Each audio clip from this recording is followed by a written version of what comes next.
Hello and welcome to the Energy Talk podcast. My name is Olubumi Olajide, and thank you so much for joining us on another episode of our Campfire series. This is episode 5, and today we're speaking with a very interesting group of people who met each other while doing their master's degree in the UK. Initially, their project was to build an energy literacy program to integrate into school curriculums in a specific area in Nepal. So we're going to be hearing about how they started this idea, why they chose this energy literacy project, how it's adapted, and obviously how it's been affected by the COVID outbreak. So we're going to be hearing a lot of things, just how projects can kind of shift on you in different ways, in ways you didn't expect, and how you can go from thinking about education to think about social issues as well. So I'm really excited to get into this, and let's start with introductions and learn about exactly what their project is.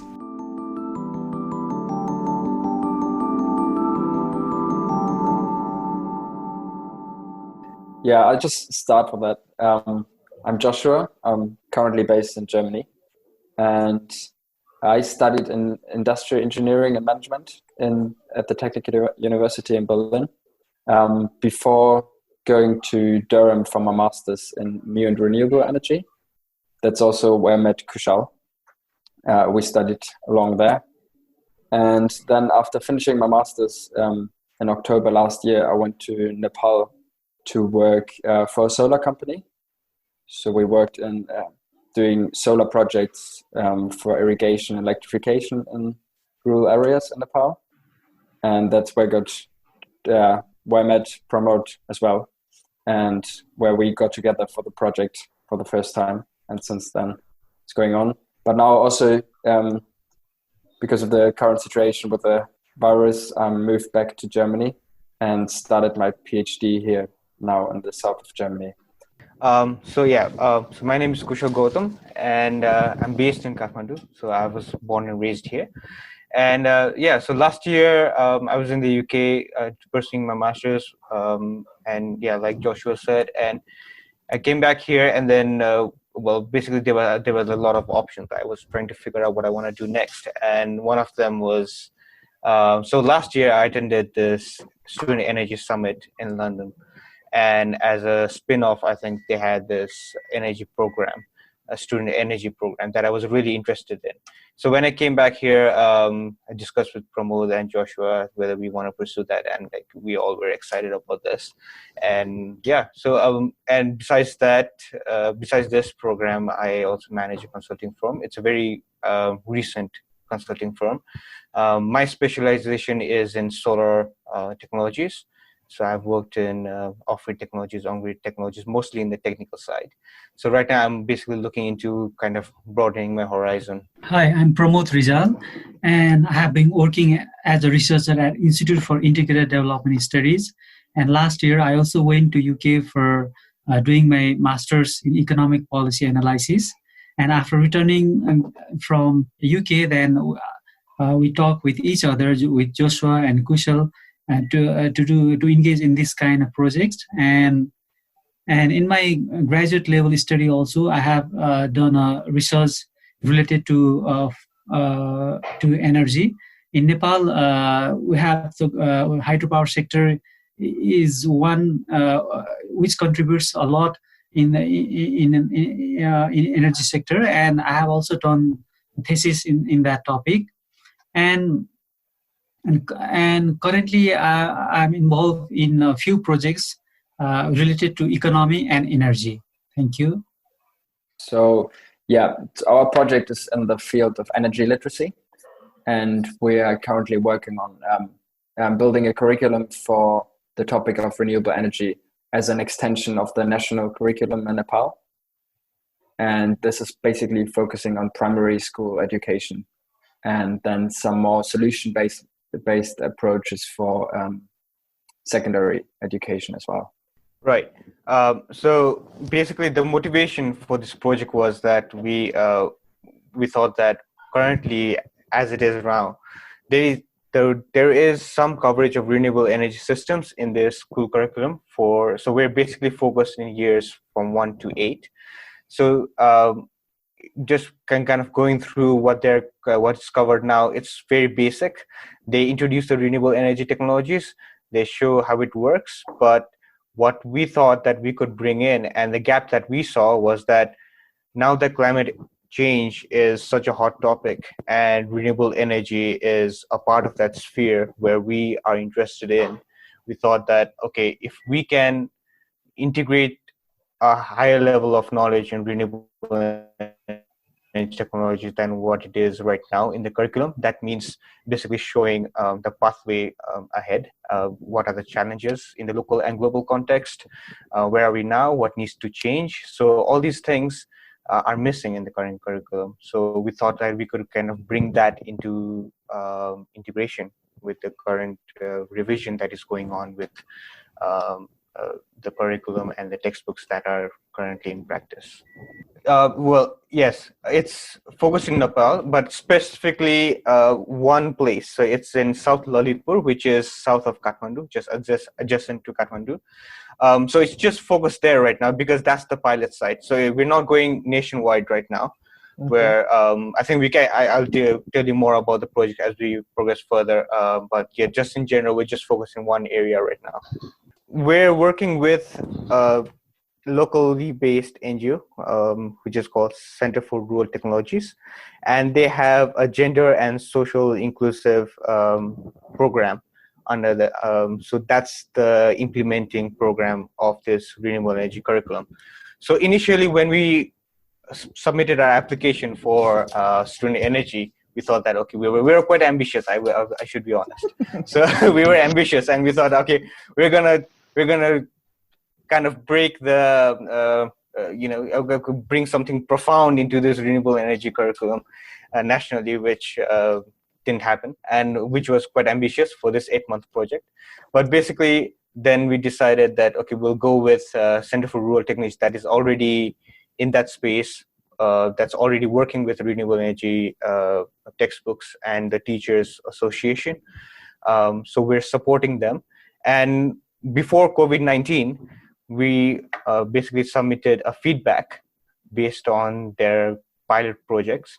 So that is, they had already prepared textbooks and course for years 1 to 5. They had implemented that in a school in South Lalitpur, and we collected feedback from the teachers for after 1 year. And then based on that feedback, we again we basically consolidated our feedback and the teachers' feedback into one report, and then we submitted that to Center for Rural Technologies. So that's where we were right before the lockdown. So after the lockdown, it's kind of hit we've hit a barrier right now. We need to sit down and discuss and kind of finalize that process. So that's where we were before. Yeah, I would say that's definitely the case. So awareness is quite broad in terms of climate change, and also the call for regulations and stuff. But then the basic knowledge about the energy systems is not there yet. And I would say if you start teaching that as an early age, like within the studies of basic physics and stuff, you get a better understanding of the whole topic, and then maybe also develop solutions more quickly.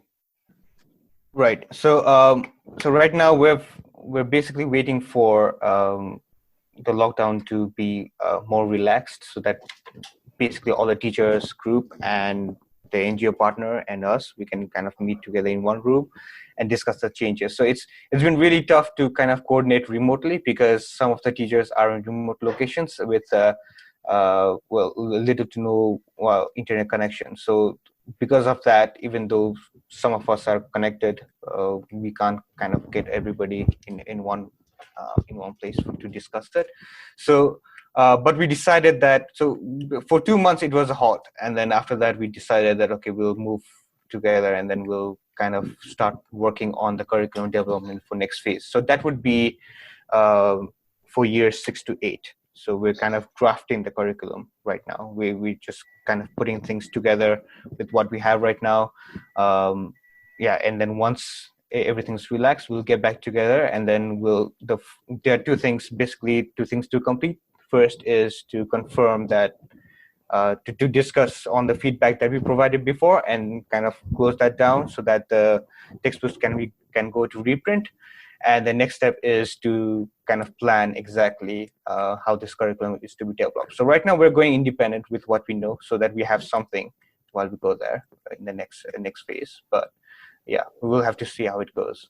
Now that we've heard from Pramod, Kushal, and Robin about what their project is, it's very difficult to continue the conversation without addressing the giant elephant in the room, which is the fact that their program is aimed towards people in schools and in early years of their schooling education. And with the lockdown, people can't go to schools anymore, and that obviously is something we have to address. As many of you may know, a country like Nepal is a developing country, and not everybody might have the same access to steady internet or even steady electricity for that matter. So that presents like a huge challenge. And I just used the opportunity to ask the team what they thought about this conversation and how this lockdown has affected that program. And more broadly, I asked them how this is affecting in terms of inequality and what they see, and just asked for their own personal experiences from everything that's going on. So we're going to be hearing from them as well, and I think this is going to be a very interesting exchange that's going to happen in the next few minutes. Yeah. Same here in Nepal as well. Most of the schools do not have access to the internet, and only the high-end schools and the schools where the kids of rich people are studying, they have access to internet, reliable internet, I would say. And they have also developed this kind of online platform to teach their students. But in the meantime, the Ministry of Education brought a circular notice that the Ministry of Energy said that not to teach in online platform, because what happened is when the private school started to teach through online platform, they are also collecting the fee as well, and some of the schools are collecting fees without going in the online platform as well. And in this way, and some of the wealthy schools, some of the good schools which has reliable internet and we have developed the online platform also could not teach through the online. Yeah. We didn't really foresee this, but I think one of the our motivation for doing this kind of aligns with the situation now, because like I said, like the whole world, the energy scenario is transforming, and especially in South Asia, it will go through a major transformation. And Nepal now is going from centralized to decentralized systems, a lot of off-grid technologies, grid expansion. Nepal government has big plans, really. So basically, Nepal government plans to add another 5,000 megawatt in the next 5 years, right? So to integrate with those big plans, we need the current youth and the students in school to kind of catch up to that vision. So I think that's where our primary motivation lies. And coming back to climate change, we talk about climate change, and everybody loves talking about it. It's a very interesting debate, and you can go hours with that discussion. But when it comes to implementing that in your life, it's a challenge, because you have to give up some convenience for probably the greater good, right? So integrating all of that into schooling, and we can't do everything, but we can actually, with our knowledge in renewable energy, that's where we think we can contribute. So in Nepal, later on, like you said, like there are a lot of places that still don't have electricity. We still stand at around 80% electrification. We plan to reach 99% electrification by 2030. But again, when I say electrification, there's a question about the reliability of the grid in many places.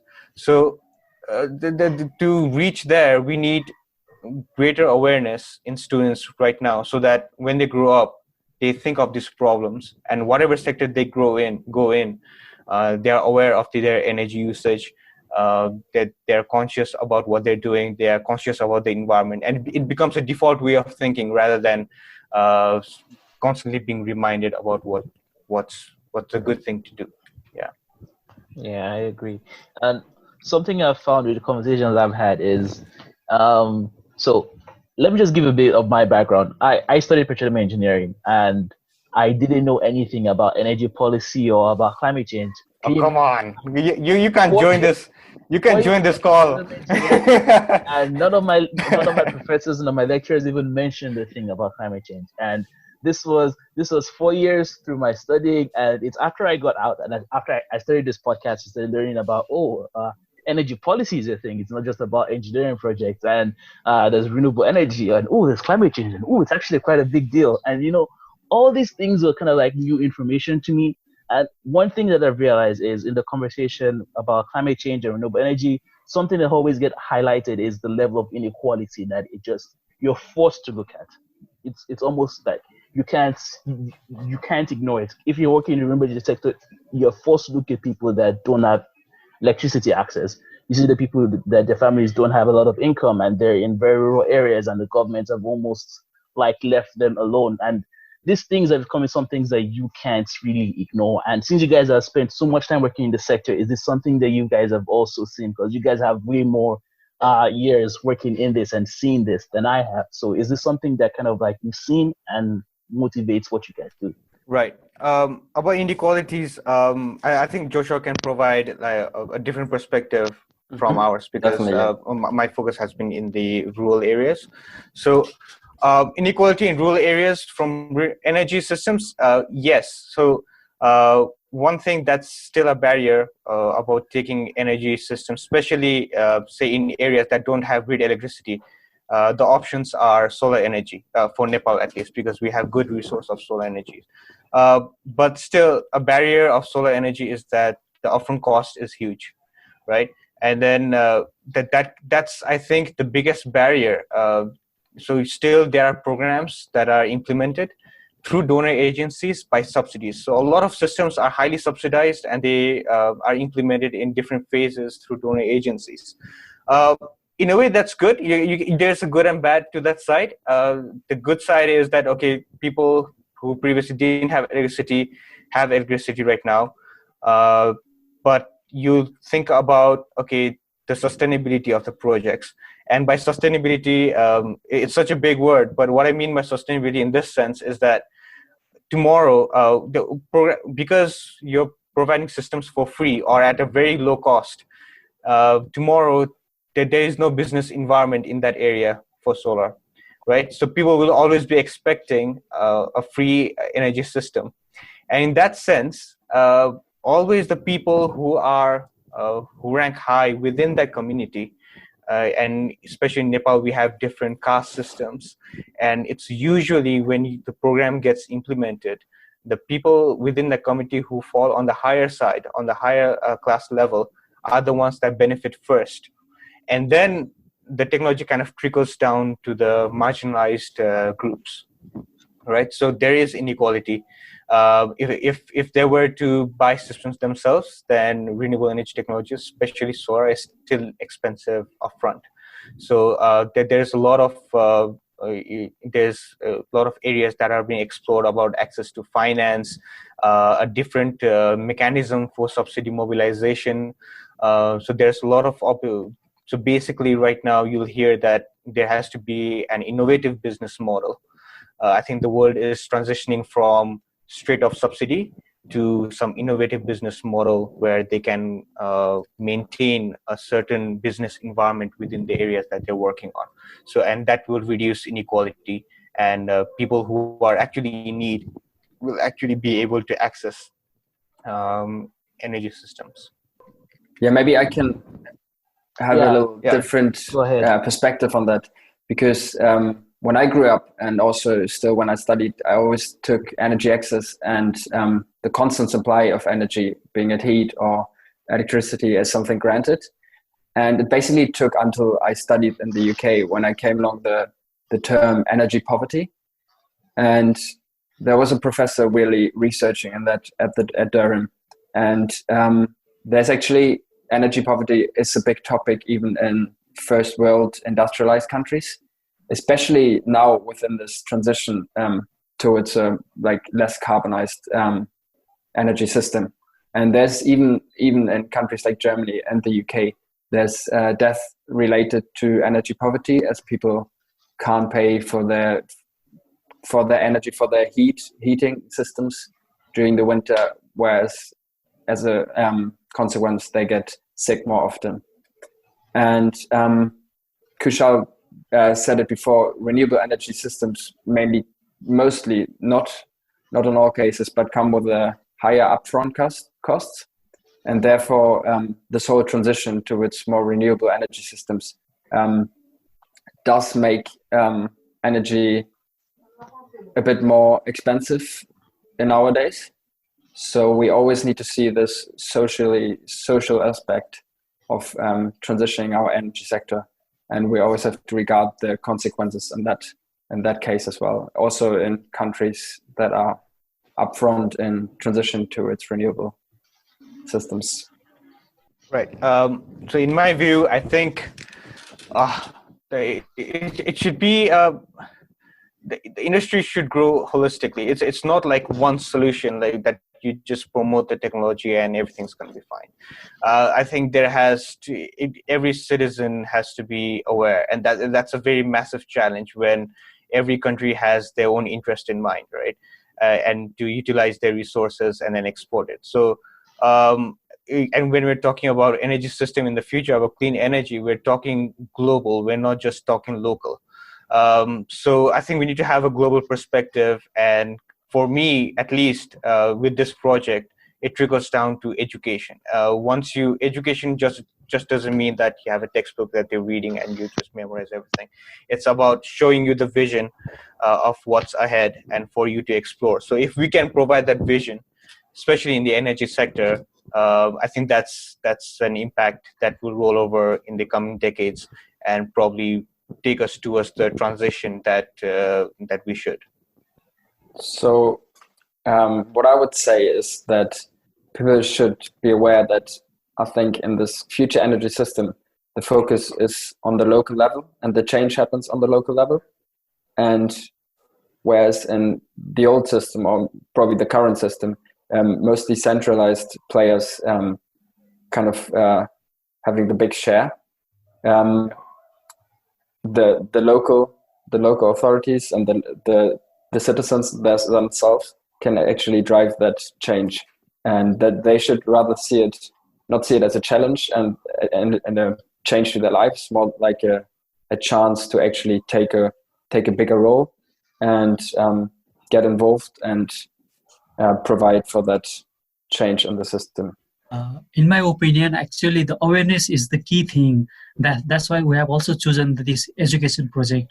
And there are a lot of negative sides of the COVID-19, but during this time, there are the vehicles could not run with the dirty fuels, and the people who are living in the Kathmandu Valley, they realize the importance of the renewable energy as well as the environment. As the environment is relatively cleaner nowadays, and now a lot of people they start recognizing the importance of the renewable energy also. Not only this, during this lockdown period, because of the clean environment, the cases of illness have been also drastically reduced, and in this way the people have realized the importance of renewable energy, environment, and all those things. Yeah, I would just add to Pramod's point. I think he brought a very interesting point, at least in the local context. So Nepal relies heavily in import fuels from India, right? And so it's crucial that if that chain is broken, say, and we did suffer that in 2015 in the Indian blockade, where basically all the fossil fuel petroleum products were blocked in the border, and then the whole country was in crisis. So this is also having that awareness of renewable energy technologies and alternative technologies for the replacement of petroleum powered mechanisms, right? That will push us towards more independency, and I think Nepal will be more reliant by using the resource that it has, and a cleaner energy resource. Yeah.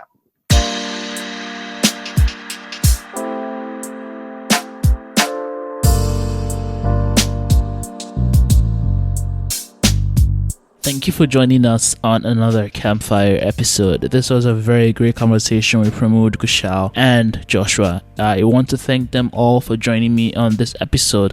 And you will notice a trend in every Campfire episode. We focus on different countries. So today was Nepal. We've had Nigeria, the USA, Bolivia, India in the podcast so far, and this is quite intentional, just to show you, the listeners, that young people around the world are working actively in the energy industry to solve problems and to be an active part of solutions. And I want that to be a really key point to the rest of the Campfire series. We're over halfway through the series, and we have about 2 or 3 episodes left until we round off the Campfire series and start with our season 3 episodes.